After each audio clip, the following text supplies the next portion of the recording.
إنما يخشى الله من عباده العلماء. الحمد لله رب العالمين والصلاة والسلام على أشرف الأنبياء والمرسلين محمد وعلى آله وصحبه أجمعين ومن تبعه بإحسان إلى يوم الدين أما بعد. فهذا هو المجلس الثالث عشر من شرح المعتقد الصحيح للإمام عبد السلام ibn Barjas rahimahullah ta'ala. Nous sommes donc dans le 13e cours de l'explication de la croyance authentique de l'imam Abd Salam ibn Barjas rahimahullah ta'ala. قال الإمام رحمه الله تعالى: ومن عقائد أهل السنة والجماعة محبة أهل بيت النبي صلى الله عليه وسلم ومعرفة فضلهم وشرفهم عملا بوصية النبي صلى الله عليه وسلم يوم غدير خم، حيث حمد الله وأثنى عليه ووعظ وذكر، ثم قال: أما بعد، ألا أيها الناس فإنما أنا بشر يوشك أن يأتي رسول ربي فأجيب، وأنا تارك فيكم ثقلين، أولهما كتاب الله فيه الهدى والنور، فخذوا بكتاب الله واستمسكوا به، فحث على كتاب الله ورغب فيه، ثم قال: وأهل بيتي أذكركم الله في أهل بيتي أذكركم الله في أهل بيتي أذكركم الله في أهل بيتي. رواه مسلم في صحيحه عن يزيد أو عن زيد ibn Arqam. Donc l'auteur il dit rahimahullah ta'ala, après avoir mentionné le rang et le mérite des compagnons radiallahu anhum, yani le musulman il doit aussi avoir un amour particulier et un respect particulier envers une autre catégorie de personnes. Car en effet le musulman il se doit d'aimer les membres de la famille du prophète sallallahu alayhi wa sallam. Et il doit également connaître leurs mérites et il doit observer à leur égard la recommandation du prophète sallallahu alayhi wa sallam lorsqu'il dit, comme c'est rapporté dans Sahih Muslim, dans le hadith de Zayd ibn Arqam, un jour le messager d'Allah sallallahu alayhi wa sallam se tint debout devant nous et prononça un sermon près d'un point d'eau appelé Khoum, entre la Mecque et Médine. Il loua Allah, fit son éloge et se mit à nous exhorter et nous faire un rappel. Il dit ceci dit, ô les gens, je ne suis qu'un être humain, et peu s'en faut que ne vienne l'envoyé de mon Seigneur et que je le suive. Yani Jibril. Ou bien l'ange de la mort, pardon. Et peu s'en faut que ne vienne l'envoyé de mon Seigneur et que je le suive. Yani l'ange de la mort. Je laisse parmi vous deux charges, ou bien deux choses.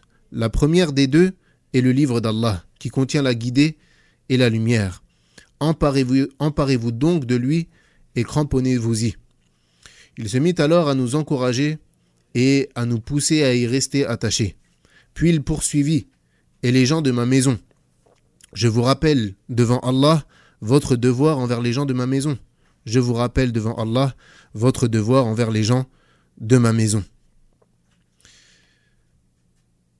Donc ici, le prophète sallallahu alayhi wa sallam, il nous fait une recommandation vis-à-vis des gens de sa maison.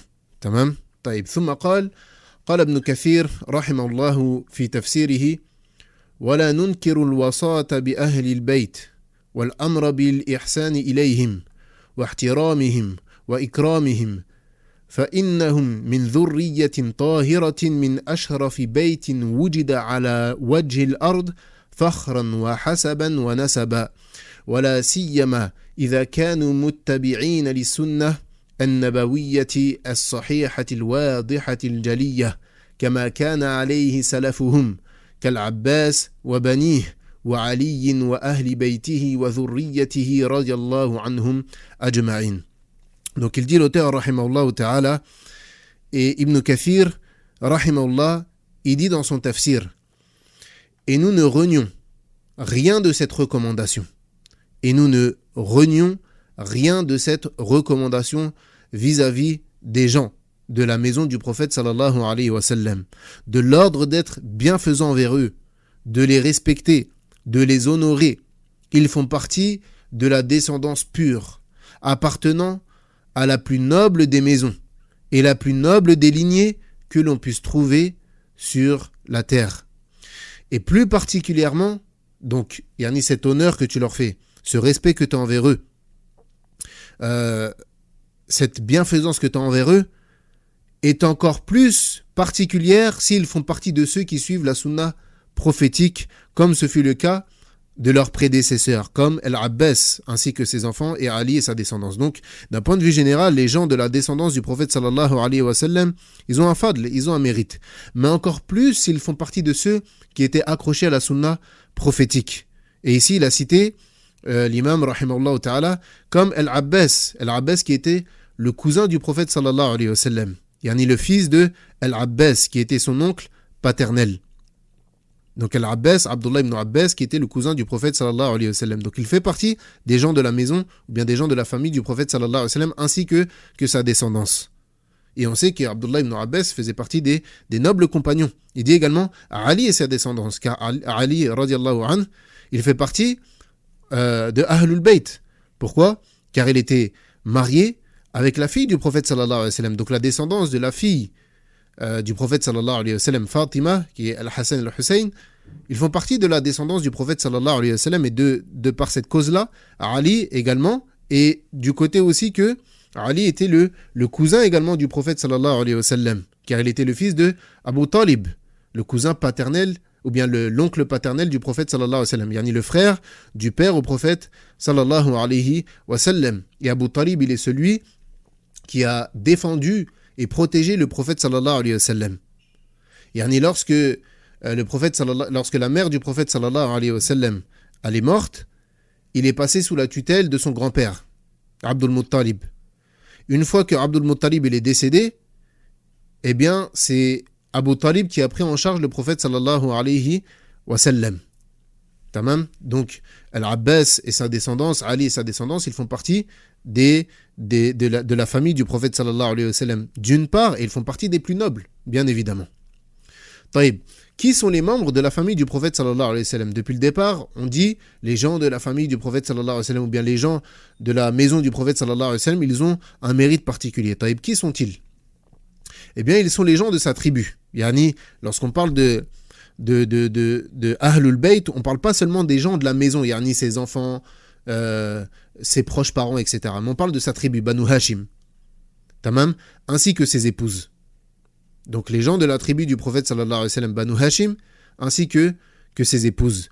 Et le prophète sallallahu alayhi wa sallam, il a dit lorsque son oncle Al-Abbas, il est venu se plaindre à lui des comportements de certains Qurayshites à l'égard de Bani Hashim, le prophète sallallahu alayhi wa sallam, il a dit « Walladhi nafsi biyadih la yu'minuna hatta yuhibbukum lillah wa liqarabati » Le prophète sallallahu alayhi wa sallam, il a dit lorsque son oncle Al-Abbas, il est venu se plaindre que certains parmi les membres de Quraysh avaient des mauvais comportements envers Bani Hashim, il a dit par celui qui détient mon âme dans sa main, ils ne seront pas croyants tant qu'ils ne vous auront pas aimé pour Allah et pour le lien de parenté qui nous lie.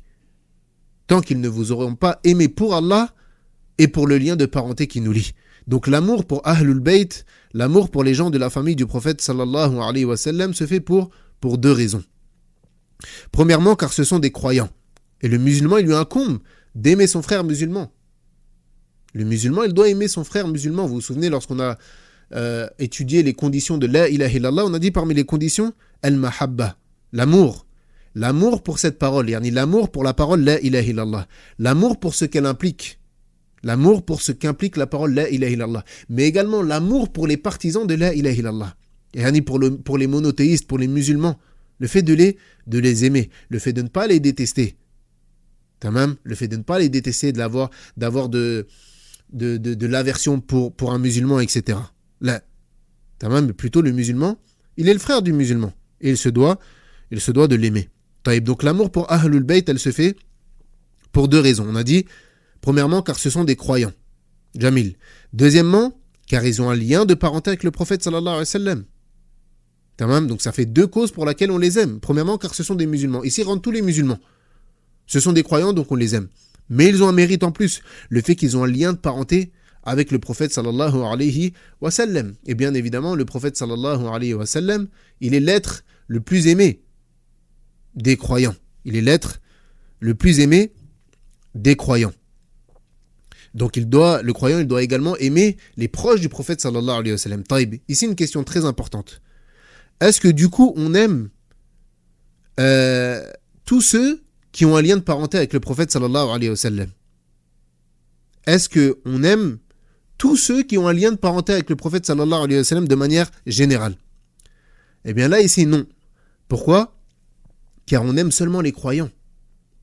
On aime seulement les croyants qui ont un lien de parenté avec le prophète sallallahu alayhi wa sallam. Quant à ceux qui ont mécru, bien évidemment qu'on ne les aime pas pour Allah azza wa jal. Yani, est-ce qu'on va dire que Abu Lahab ou bien Abu Jahl, Abu Lahab ou bien Abu Jahl qui faisait partie des pires ennemis de l'islam, mais qui étaient en même temps les oncles du prophète sallallahu alayhi wa sallam, est-ce qu'on va dire que on les aime? Là, ils ont châtié les croyants, ils ont insulté le prophète sallallahu alayhi wa sallam, ils l'ont dénigré, ils l'ont expulsé de chez lui, ils ont combattu l'islam, ils sont morts sur la mécréance. Est-ce qu'on va dire qu'on les aime? Là, bien évidemment. Encore une fois, lorsqu'on a fait l'explication des conditions de la ilaha illallah et qu'on a parlé de la condition qui est l'amour, eh bien ici, ça rentre dedans. L'alliance et le désaveu. Le fait de s'allier, d'aimer les croyants, d'aimer les musulmans, mais rentre aussi dans cela le fait de détester tout ce qui vient contredire la parole la ilaha illallah, le fait de ne pas aimer le koufr, la mécréance, le polythéisme, et également de ne pas aimer ceux qui pratiquent justement cette association. Lorsqu'on dit de ne pas aimer ceux qui pratiquent l'association, c'est le fait de ne pas aimer la religion sur laquelle ils sont. Ici, c'est très important de le souligner. Est-ce que ça veut dire qu'une personne qui a un parent qui n'est pas musulman ou un proche qui n'est pas musulman, il se doit de le détester, d'avoir un mauvais comportement avec lui, etc. Là, pas du tout, c'est pas ce qui est voulu. On parle le fait de détester ce sur quoi il est dans sa religion. Mais il y a un amour naturel entre un enfant et ses parents, ou un homme ou bien une femme avec ses frères et ses sœurs, même s'ils ne sont pas des croyants. Il y a un amour qui est naturel, qui est permis, bien évidemment. Et d'ailleurs, l'islam t'enjoint à être bon envers tes parents, quand bien même ce serait des polythéistes, quand bien même ce serait des koufars, et quand bien même ils essayeraient de te faire revenir au polythéisme et à la mécréance, eh bien tu te dois simplement de ne pas les écouter, mais de faire preuve de bon comportement avec eux. Donc ici, c'est pas tous ceux qui ont un lien de parenté avec le prophète alayhi salatu wassalam, qu'on se doit d'aimer, mais plutôt on aime ceux qui ont un lien de parenté avec lui, mais qui sont croyants.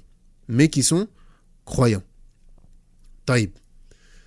قال الإمام رحمه الله تعالى: ومن أهل بيته صلى الله عليه وسلم أزواجه.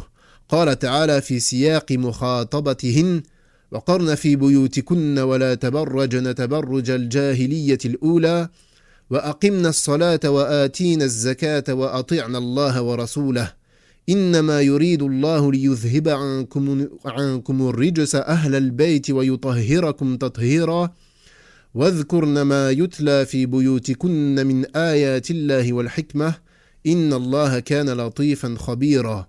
قال ابن كثير رحمه الله تعالى في تفسيره: هذه الآية نص في دخول أزواج النبي صلى الله عليه وسلم في أهل البيت ها هنا، لأنهن سبب نزول الآية، وسبب نزول الآيات داخل فيه قولا واحدة إما وحده على قول أو مع غيره على الصحيح. Donc l'imam il dit rahimahullah ta'ala, ou bien il vient prouver que les femmes du prophète alayhi salatu wassalam également font partie des gens de la maison, font partie de Ahlul Bayt, des gens de la maison du prophète sallallahu alayhi wa sallam. Et il a mentionné ici le verset où Allah subhanahu wa ta'ala il dit: ô femmes du prophète, vous n'êtes comparables à aucune autre femme. Il dit, donc avant le verset que le cheikh il a cité, Allah azza wa jalla dit: Ya nisa an-nabiy lastunna ka ahadin min an-nisa in ittaqaytunna fala takhda'na bil qawli fayatma'a alladhi fi qalbihi maradun wa qulna qawlan ma'rufa. Il dit: ô femmes du prophète, vous n'êtes comparables à aucune autre femme. Si vous êtes pieuses, ne soyez pas trop complaisantes dans votre langage, afin que celui dont le cœur est malade, yani l'hypocrite, ne vous convoite pas, et tenez un langage décent. Et ensuite, l'auteur, rahimahullah ta'ala, il cite du coup ce verset-là, et restez dans vos foyers, et ne vous exhibez pas à la manière des femmes d'avant l'islam, al-jahiliya. Accomplissez la salah, acquittez la zakah, et obéissez à Allah et à son messager. Allah ne veut que vous débarrasser de toute souillure aux gens de la maison du prophète, et veut vous purifier pleinement. Donc ici, Allah Azza wa Jal dit aux gens de la maison du prophète. Taïb, c'est quoi le verset qui vient juste avant? Il parle de qui? Il parle des femmes du prophète sallallahu alayhi wa sallam. Ô femmes du prophète, vous n'êtes comparables à aucune autre femme. Et il cite toutes les choses. Ensuite, il dit restez dans vos foyers, ne vous exhibez pas à la manière des femmes d'avant l'islam. Et ensuite, il dit Allah ne veut que vous débarrasser de toute souillure aux gens de la maison du prophète. Donc ce verset, il est une preuve que les femmes du prophète alayhi salatu wa salam, elles rentrent dans ce qu'on appelle Ahlul Bayt.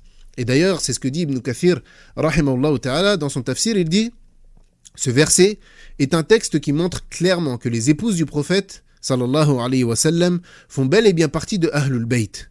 Et cela s'explique par le fait qu'elles sont la cause de la révélation de ce verset. Et celui ou celle étant la cause de la révélation du verset est obligatoirement concerné par le jugement religieux contenu dans celui-ci. Yani, les femmes du prophète, sallallahu alayhi wa sallam, ce sont la cause de la révélation de ce verset. Ô femmes du prophète, vous n'êtes comparables à aucune autre femme, etc. Donc, elles sont la cause de la révélation du verset. Donc, comment est-ce qu'elles ne pourraient être pas compris dans le verset où il dit aux gens de la maison du prophète, sallallahu alayhi wa sallam. C'est ce que veut dire Ibn Kathir ici, rahimahullah ta'ala. Elle dit, et en revanche, soit il sera le seul concerné par le jugement religieux, donc il y en a ici le fait qu'Allah Azza wa Jal, il dit aux femmes du prophète, vous n'êtes comparables à aucune autre femme, et qu'il dit restez dans vos foyers, ne vous exhibez pas à la manière des femmes d'avant l'islam, accomplissez la prière, acquittez la zakat, et obéissez à Allah et à son messager. Il dit soit seules les femmes du prophète sallallahu alayhi wa sallam sont concernées, ou soit seront également concernées autres que lui. Tamam, ici dans ce verset-là, bien évidemment, toutes les femmes sont concernées.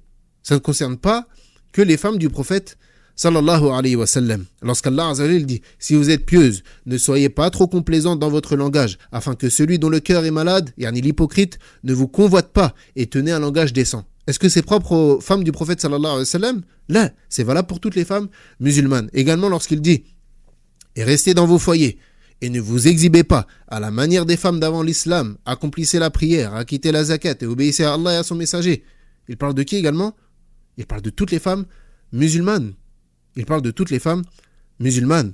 Et ici, on en profite pour faire un rappel sur cette chose-là, une chose très importante qui a été énormément négligée à notre époque. Et Annie, les sœurs, elles ne doivent pas s'exhiber. Les sœurs, elles ne doivent pas s'exhiber.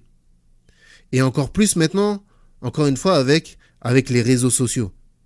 Et Annie, tu vois beaucoup de sœurs qui s'exhibent, qui se prennent en photo, qui se filment, etc. Yani, c'est quoi la faïda dedans? C'est quoi la faïda dans ça? Yani, préserve-toi. Préserve-toi de l'œil malade des hommes. Préserve-toi même du mauvais œil. Et yani, après, tu entends des personnes, encore une fois, qui se plaignent du mauvais œil, ou même de la sorcellerie. Mais Aslan, c'est toi qui donnes les armes à ces gens-là pour t'atteindre. Yani, qu'est-ce que tu as à gagner à faire ça? Et c'est valable pour les hommes également. C'est valable pour les hommes également. Mais encore plus toi en tant que femme, à qui on t'a demandé de ne pas t'exhiber, de rester à la base dans ton foyer. Et également ça montre encore une chose importante de rappeler à notre époque, que la femme, elle ne voit pas son foyer comme une prison. Que la femme, elle ne voit pas son foyer comme étant une prison. Et Annie, t'entends beaucoup de femmes qui disent ma maison c'est une prison. Ah, je sors jamais, c'est une prison, je suis enfermé. Sache qu'Aslan, la base, c'est que ta place, elle est au foyer, elle est dans le foyer, dans la maison, car c'est un voile pour toi. Yani, il ne faut pas oublier une chose, c'est qu'Allah Azza wa Jal, lorsqu'il légifère une chose, c'est pour le bien des créatures. Allah Azza wa Jal, c'est lui qui nous connaît. Donc sache que ton foyer, le fait qu'Allah il t'a légiféré de rester dans ton foyer, c'est un khair pour toi, c'est un bien, c'est un voile pour toi, ça t'empêche d'être confronté à tout ce qu'il y a dehors, comme agression, comme tout ce qu'on peut voir. T'es préservé, ton premier voile, avant même ton hijab, ton premier voile c'est ta maison. Avant même ton hijab, ton premier voile c'est ta maison. Et ne sois pas de celles qui ont été touchées à notre époque par cette pensée, la femme, elle doit aller travailler obligatoirement, elle doit faire 50-50 avec son mari, etc. Et ça n'a rien à voir avec l'islam. Ça n'a rien à voir avec l'islam. Ou bien celles qui disent, moi je ne suis pas sous l'autorité de mon mari, etc. Allah Azza wa Jalla, ar-rijal qawwamun 'ala an-nisa. Les hommes ont autorité sur les femmes. Donc attention à pas se faire avoir par toutes ces pensées occidentales qu'ils essayent de rentrer. Et sachez que toutes ces choses-là, c'est une da'wa. Et beaucoup ne se rendent pas compte. C'est une da'wa que l'Occident, ils font. Parce qu'ils ont compris, comme on en parlait lorsqu'on a fait la conférence sur l'éducation des enfants, ils ont compris que si tu veux pervertir la communauté, pervertis les femmes. Si tu pervertis les femmes dans une communauté, tu as perverti la communauté tout entière. Tamam ? Donc, pour celles qui ne sont pas voilées, qu'elles se voilent. Qu'elles mettent en application l'ordre d'Allah subhanahu wa ta'ala. Et celles qui craignent, qui ont peur de passer le cap, etc., est-ce qu'elles n'ont pas entendu la parole d'Allah subhanahu wa ta'ala qui dit « وَمَنْ يَتَّقِ اللَّهَ يَجْعَلْ لَهُ مَخْرَجًا » Et celui qui craint Allah, il lui accordera une issue. Une sœur peut dire, mais si je me voile, comment je vais faire pour le travail, pour l'école, pour ceci, pour cela, mes parents, mon entourage, etc. Allah Azza wa Jalla te dit, وَمَنْ يَتَّقِ اللَّهَ يَجْعَلْ لَهُ مَخْرَجًا. Et celui qui craint Allah, il lui accordera une issue. Et est-ce que le prophète sallallahu alayhi wa sallam n'a pas dit également, مَنْ تَرَكَ شَيْئًا لِلَّهِ أَبْدَلَهُ خَيْرًا مِنْهُ. Celui qui délaisse une chose pour Allah, Allah lui remplacera par quelque chose de meilleur. Naam. Taïb. Donc également, on a pour croyance que les femmes du prophète sallallahu alayhi wa sallam font partie de Ahlul Bayt. Et également, on a pour croyance que les femmes du prophète sallallahu alayhi wa sallam sont les mères des croyants. Naam. Elles sont les mères des croyants. Comme Allah Azza wa Jalla dit, wa azwajuhu ummahatukum. Et ces femmes sont leurs mères, ou bien wa azwajuhu ummahatuhun. Et ces épouses sont leurs mères. Donc les épouses du prophète sallallahu alayhi wa sallam sont nos mères. On les appelle les mères des croyants. Et elles seront également ses épouses au paradis. Car Allah Azza wa Jalla, il a interdit, après la mort du prophète sallallahu alayhi wa sallam, à quiconque de se marier avec ses épouses. Pourquoi ? Pour qu'elles soient les épouses du prophète sallallahu alayhi wa sallam au paradis. Car dans l'islam, la femme, elle rentrera au paradis si Allah Azza wa Jalla a fait d'elle une femme du paradis avec son dernier époux. Elle rentrera au paradis avec son dernier époux. Car comme on le sait, la femme, même au paradis, elle ne peut avoir qu'un seul mari. Tamam ? Donc une femme qui a eu plusieurs maris dans sa vie. Avec quel mari elle va rentrer au paradis ? Admettons qu'elle est soit divorcée ou bien que son mari est décédé et qu'elle se remarie par la suite. Il y en a une femme, son mari il décède. Ensuite elle se remarie. Taïb. Avec quel mari elle rentre au paradis ? Avec le premier qui est décédé ou bien avec le deuxième ? Eh bien elle rentrera avec le deuxième. Elle rentrera au paradis avec le dernier mari qu'elle a eu. Son dernier mari qu'elle a eu, c'est avec lui qu'elle rentrera au paradis. Taïb. Et également, on a pour croyance que Khadija, elle a un mérite particulier, ainsi que Aïcha. Et d'ailleurs, les ulama, ils ont divergé sur laquelle des deux était la meilleure, entre Khadija et Aïcha. Certains ont dit Khadija, certains ont dit Aïcha, et certains ont dit que sur certains points, Khadija était meilleure, comme le fait d'avoir secouru le prophète sallallahu alayhi wa sallam, comme le fait d'avoir été la première à croire en lui, etc. Et sur d'autres points, Aïcha, là, elle a des mérites. Comme le fait que le prophète sallallahu alayhi wa sallam a dit qu'elle était la personne la plus aimée auprès de lui. Également le fait qu'elle est la seule femme vierge que le prophète sallallahu alayhi wa sallam il a épousée. Également le fait qu'elle était une savante. Elle était une savante, c'est la femme avec le plus de science, etc. Et d'ailleurs le prophète sallallahu alayhi wa sallam il dit le mérite de Aïcha sur les autres femmes est comme celui du tharid sur les autres plats. Et le tharid c'est un plat à base de viande connu chez les Arabes. Donc il dit le mérite de Aïcha sur les autres femmes est comme le mérite de ce plat sur les autres plats. Et quiconque étudie la biographie du prophète alayhi salatu wassalam, il verra à quel point Aïcha a des mérites particuliers, à quel point elle était une femme savante. Et bien évidemment, il n'est pas permis d'insulter, comme on l'a déjà dit, ou bien de dénigrer les femmes du prophète sallallahu alayhi wa sallam, comme le font les chiites qui accusent Aïcha radiallahu anha de ce qu'Allah azza wa jalla l'a innocenté dans le Coran al-Karim.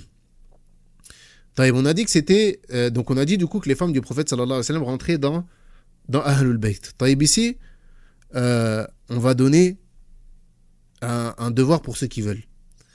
Ceux qui veulent, sur le bon volontariat comme d'habitude, ceux qui veulent, Inch'Allah, pour la semaine prochaine, ils vont chercher qui étaient les épouses du prophète sallallahu alayhi wa sallam lorsqu'il est mort. Lorsque le prophète sallallahu alayhi wa sallam il est décédé, il avait 9 épouses. Pour ceux qui veulent, bien évidemment, et ils profiteront de cette recherche, walillahi alhamd, ils cherchent qui étaient les 9 épouses du prophète sallallahu alayhi wa sallam lorsqu'il est décédé. Et si la personne elle peut rajouter, si elle a des informations sur en quelle année il s'est marié avec elle, ou bien qui elle était, alhamdulillah, la personne elle rajoute et elle l'envoie sur le bot sur Telegram. Elle l'envoie sur le bot sur Telegram. Dans tous les cas, on fera un message. On fera un message récapitulatif pour ceux qui veulent. Taïb. Ce chapitre-là, il est terminé. Tamam, vu que c'est un chapitre qui est court, Inch'Allah, et qu'il y a un deuxième chapitre qui est pas très long, on va rentrer dedans également, Inch'Allah. قال المصنف رحمه الله تعالى المعتقد الصحيح في كرامات الأولياء ويعتقد أهل السنة والجماعة ما تواترت به النصوص من وقوع كرامات الله تعالى لأوليائه والولي عندهم من فعل المأمورات الشرعية واجتنب ما جاءت الشرعية بالنهي عنه قال الله تعالى عن الأولياء ألا إن أولياء الله لا خوف عليهم ولا هم يحزنون الذين آمنوا وكانوا يتقون فالإيمان والتقوى تكون أو فبالإيمان والتقوى تكون الولاية. Donc il dit la croyance authentique concernant les exploits des alliés d'Allah subhanahu wa ta'ala. Donc les gens de la sunna, ils croient fermement en ce qui a été rapporté dans les textes comme miracle ou bien exploit qu'Allah a accordé à ses alliés. Allah Azza wa Jalla a accordé des exploits ou bien des miracles à certains de ses alliés. Ce qui a été rapporté dans les textes, les gens de la sunna, ils y croient fermement. Taïb. Du coup, qui c'est qui est considéré comme un wali, comme un allié d'Allah subhanahu wa ta'ala chez les gens de la sunna? Donc l'allié chez les gens de la sunna est celui qui met en application ce qu'Allah a ordonné et s'éloigne de ce qu'il a été ou bien de ce qui a été interdit. Allah subhanahu wa ta'ala dit dans le Coran Ala inna awliya Allah la khawfun alayhim wa la hum yahzanun alladhina amanu wa kanu yattaqun.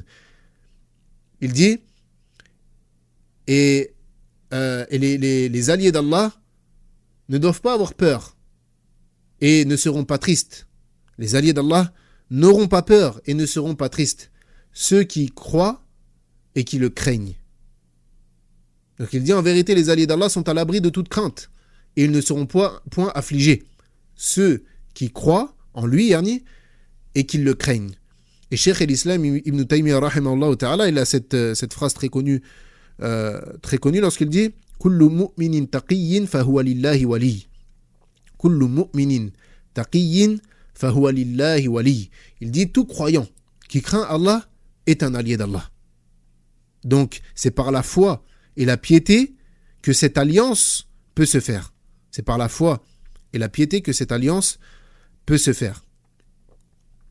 قال المصنف رحمه الله تعالى والكرامة أمر خارق للعادة يجريه الله تعالى على يد ولي من أوليائه معونة له على أمر ديني أو دنيوي لكن لا تصل كرامة الولي إلى مثل معجزات الأنبياء والمرسلين ومن كرامات الله لأوليائه قصة أصحاب الكهف وقصة مريم رضي الله عنها وقصة جريج الراهب. Donc il dit que ces exploits peuvent se manifester sous la forme de diverses connaissances. Ces exploits-là, lorsqu'on dit qu'Allah il accorde à certains de ses alliés des exploits. C'est quoi ces exploits-là? Ils peuvent se manifester sous la forme de diverses connaissances. Donc ça peut être des connaissances. Ou bien le fait de dévoiler des choses imperceptibles. Ou bien des capacités extraordinaires. Et de manière générale, un miracle, c'est un acte, une chose qui sort de l'ordinaire. Si on pose la question, c'est quoi un exploit? C'est un acte qui sort de l'ordinaire qu'Allah il accorde à son allié. que ce soit dans une affaire religieuse ou une affaire mondaine. Par contre, ici, il est important de dire que les exploits qu'Allah subhanahu wa ta'ala il accorde à ses alliés, ils ne peuvent pas atteindre le degré des miracles qu'il accorde à ses prophètes et à ses messagers. Et c'est pour ça que il faut comprendre une chose, c'est que les actes qui sortent de l'ordinaire, ils se divisent en 3 catégories. Ça, c'est très important. Ce passage-là, il est très très important. Les actes ou les exploits qui sortent de l'ordinaire, qu'Allah Azza wa Jal, non, pas qu'Allah Azza wa Jal, il accorde, mais les actes qui sortent de l'ordinaire, ils se divisent en 3 catégories. La première catégorie, c'est les miracles qu'Allah il accorde à ses prophètes. Donc ça, ce sont des actes qui sortent de l'ordinaire, comme par exemple le Coran, ou bien l'ouverture de la mer de Moussa alayhi salam, ou bien le fait que Isa alayhi salam faisait revivre les morts, etc. Ça, c'est la première catégorie d'actes qui sortent de l'ordinaire, les miracles qu'Allah il accorde à ses prophètes. Deuxièmement, les exploits qu'Allah il accorde à ses alliés, afin de les aider dans leur da'wah, ou bien de les raffermir, ou bien de soutenir la religion. Donc ici, c'est un degré en dessous. Comme on l'a dit, les exploits qu'Allah il accorde à ses alliés ne peuvent pas atteindre le niveau des miracles qu'il a accordés à ses prophètes. Donc on a d'un côté les miracles accordés aux prophètes, comme première catégorie. La deuxième catégorie, ce sont les exploits qu'Allah il accorde à ses alliés, pour les aider dans leur da'wah, ou pour les raffermir, ou bien pour les soutenir dans la religion, etc. Et ici, on a comme exemple les gens de la caverne, ou bien l'histoire de Maryam, ou bien l'histoire de Jurayj, l'histoire des gens de la caverne, l'histoire qui est présente dans Surat Al-Kahf. Lorsque ces hommes qui étaient des monothéistes, ils ont voulu se détacher de leur peuple, qui étaient des polythéistes, et qu'ils se sont réfugiés dans la caverne, et qu'Allah subhanahu wa ta'ala, qu'ils sont restés 309 ans dans cette caverne-là, et qu'ils étaient endormis, mais qu'Allah azza wa jal les a endormis les yeux ouverts. Comme il dit, وَتَحْسَبُهُمْ أَيْقَاظًا وَهُمْ رُقُودٌ. Et si tu les vois, tu penserais qu'ils sont réveillés, mais en réalité, ils sont en train de dormir. Donc Allah, il les a endormis les yeux ouverts. Pourquoi ? Pour que, si une personne, elle les voit, tu rentres dans une grotte, tu vois des gens en train de dormir, peut-être qu'ils vont se faire voler, peut-être qu'ils vont se faire tuer, etc. Mais si tu vois qu'ils ont les yeux ouverts, tu ne vas pas les approcher, tu ne vas pas les attaquer. Et également, le fait qu'Allah subhanahu wa ta'ala, donc le fait qu'ils avaient les yeux ouverts, Allah, il les a préservés de quoi ? Des bandits, des voleurs, des tueurs, etc. Et également, Allah azza wa jal, il a fait qu'un chien était devant l'entrée de la caverne, ce qui a empêché les bêtes venimeuses d'entrer dans cette caverne-là pour les piquer, etc. Donc Allah azza wa jal, il les a préservés pendant 309 années, et il les a ensuite fait revenir à la vie. Tamam, donc ça c'est l'histoire très résumée des gens de la caverne. Également il y a l'histoire de Maryam radiallahu anha, qui lorsqu'elle était sur le point d'accoucher et qu'elle était à côté d'un palmier avec des dattes, Allah azza wa jal, il lui a dit de secouer le tronc du palmier afin que des dattes tombent. Tamam, c'est ce qu'elle a fait et les dattes sont tombées. Même si on se réunit à 10 hommes pour secouer un tronc de palmier, il ne va pas bouger. Imaginez une femme qui est enceinte, qui est sur le point d'accoucher. Pour toute femme qui a déjà eu un enfant, elle se rappelle très bien l'état dans l'été lorsqu'elle était sur le point d'accoucher. Même marcher, c'est difficile. Eh bien, elle a pu secouer le tronc du palmier et elle l'a fait bouger à tel point que des dattes sont tombées. Et l'histoire de Jurayj, le moine, qui fait également partie des exploits qu'Allah il a accordés. Donc pour rapidement, il y a l'histoire de Jurayj. Jurayj, c'était un moine qui habitait dans une tour. Tamam. Et un jour, sa mère, alors qu'il était en train de prier, sa mère l'a appelé. Elle lui dit « Oh Jurayj !» Tamam. Et il se demanda, est-ce que je dois répondre à ma mère et interrompre ma prière, ou bien je dois continuer à prier ? Donc il a continué à prier.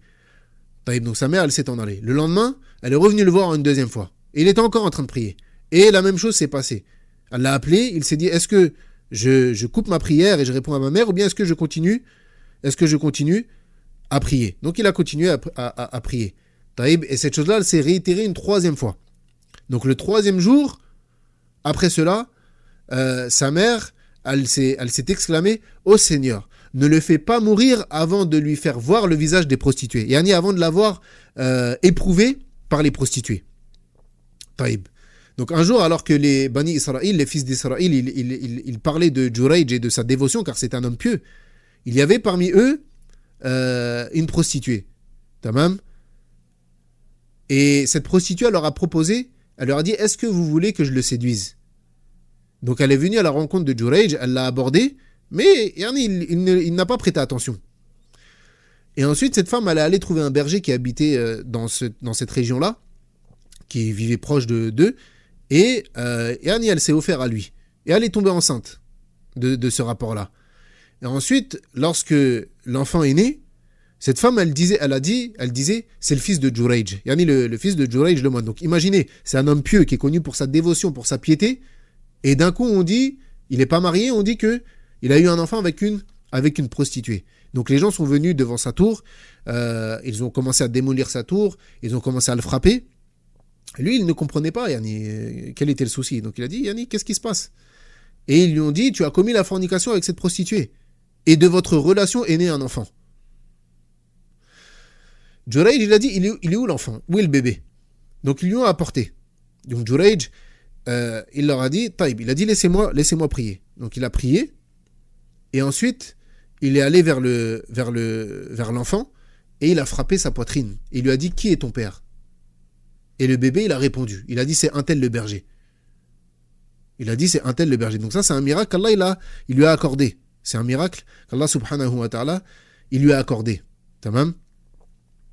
Et du coup, les gens, ils se sont dirigés vers, en voyant l'exploit, la chose qui vient de se passer. C'est un enfant dans le berceau qui vient de naître, qui clame ton innocence. Ils sont allés vers lui, ils ont voulu lui donner de l'argent, ils ont voulu reconstruire sa tour en or, mais il a refusé, il a dit reconstruisez-la simplement comme elle était. Tamam. Donc ça, c'est également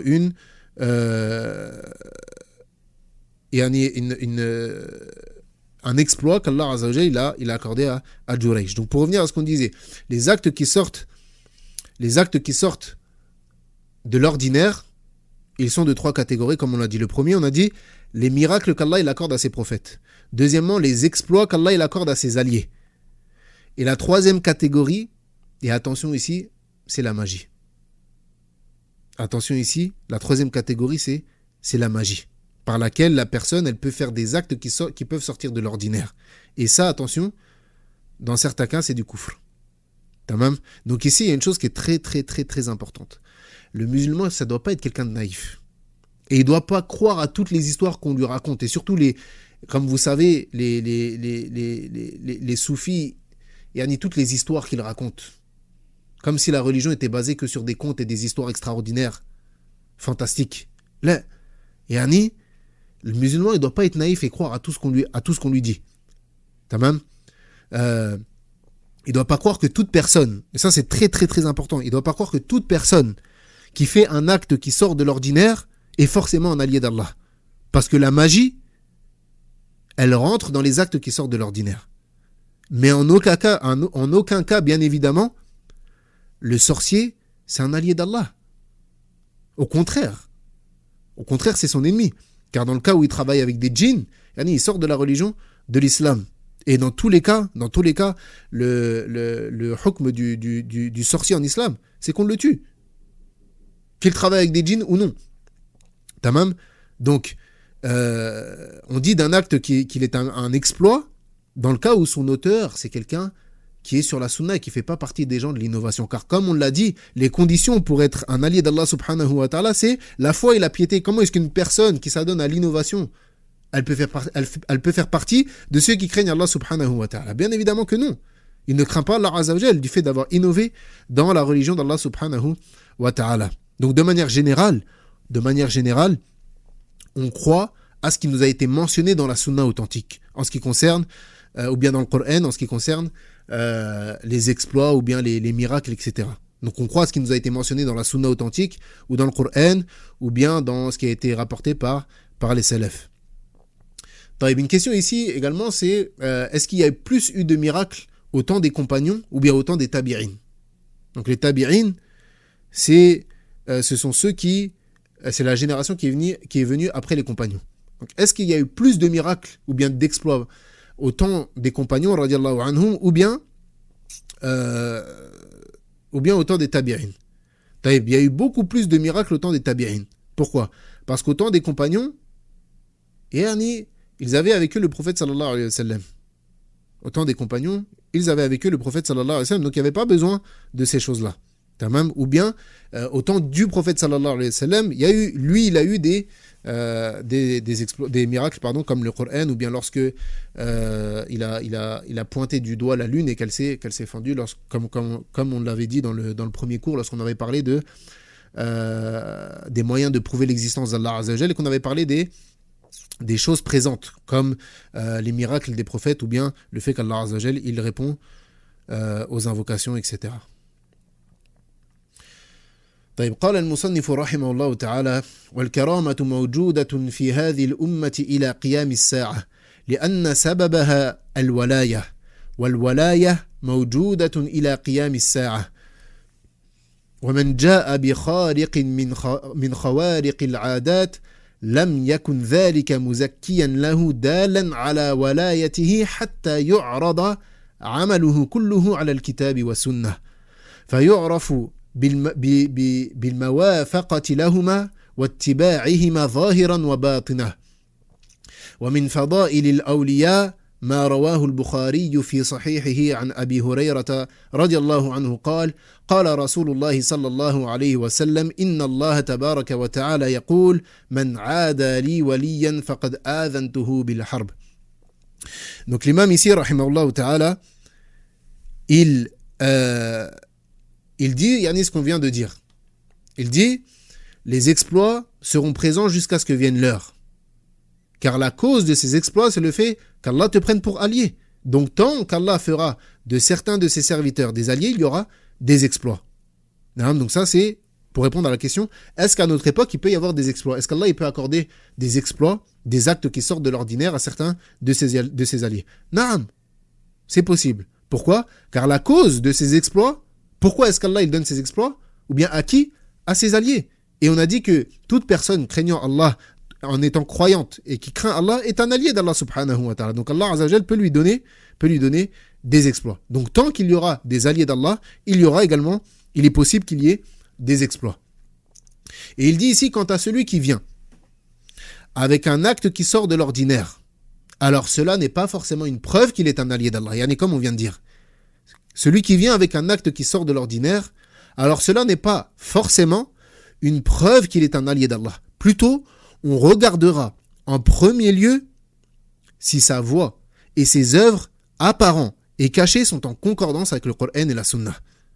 Donc ça, c'est ce qu'on vient de dire, c'est très important. C'est pas toute personne qui dit « Naam, Foulen, ce matin, il était à Dakar, après, l'après-midi, il était à Mecca, mais il n'a pas pris l'avion. » Yani, il a prié le Fajr.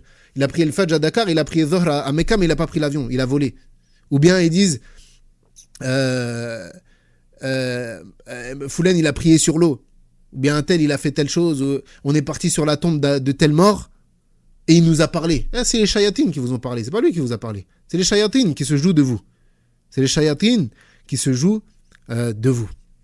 Tamam, donc c'est pas tout acte qui sort de l'ordinaire qui fait que la personne qui a fait cet acte-là est un allié d'Allah subhanahu wa ta'ala, car on a dit qu'il y avait certaines personnes qui travaillaient avec les djinns wal iyadhu billah.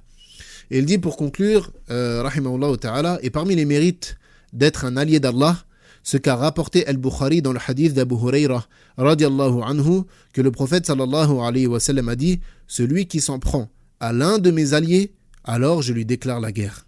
Celui qui s'en prend à un de mes alliés, je lui déclare alors la guerre. Jamil? Taïb. Donc on a terminé le chapitre. Donc pour résumer ce chapitre-là, les actes qui sortent de l'ordinaire, ils sont de trois types. Les miracles qu'Allah il accorde à ses prophètes, les exploits qu'il accorde à ses alliés, et les actes qui sont de la magie qui relèvent du travail avec les djinns wal iyadhu billah. Donc pour ceux qui ont des questions, ils peuvent les envoyer, Inch'Allah. Ceux qui sont sur Instagram, ils peuvent écrire directement, et ceux qui sont sur Telegram, ils envoient sur le bot, Inch'Allah, sur le lien qui leur a été envoyé, transmis. Non. Une personne va dire: est-ce qu'un homme qui meurt polygame va-t-il revoir toutes ses femmes au paradis? Non. Et on a dit que la femme, elle sera avec son dernier mari, mais ce qu'il faut savoir, c'est que l'homme, il sera avec un homme qui était polygame, mais qui avait 4 épouses. Si ses épouses, elles sont destinées à rentrer au paradis, yani elles seront avec lui dans le paradis. Et ce qu'il faut savoir, c'est que de base, l'homme, il a déjà des femmes du paradis. C'est-à-dire que l'homme, comment dirais-je, l'homme, de base, il ne sera pas monogame au paradis. Même s'il avait qu'une seule femme dans ce bas monde, il a des femmes, les houris, ce qu'on appelle les houris, les femmes du paradis. Et c'est pour ça que parmi les grandes menaces qui ont été faites envers la femme dans ce bas monde, c'est lorsqu'elle cause du tort à son époux, fit dunya, eh bien sa femme du paradis, elle fait doua contre elle. Elle fait doua contre elle. Tamam. Donc l'homme, de base, il y aura aucun homme du paradis qui sera monogame. Mais plutôt, ils seront tous polygames. Et mathalan, c'est même venu que les martyrs, naam, ils auront 72 épouses. On les mariera avec 72 épouses du paradis.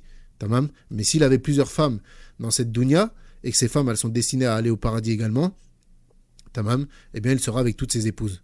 C'est juste la femme qui sera avec un seul homme. Mais l'homme, il aura plusieurs épouses au paradis. Naam.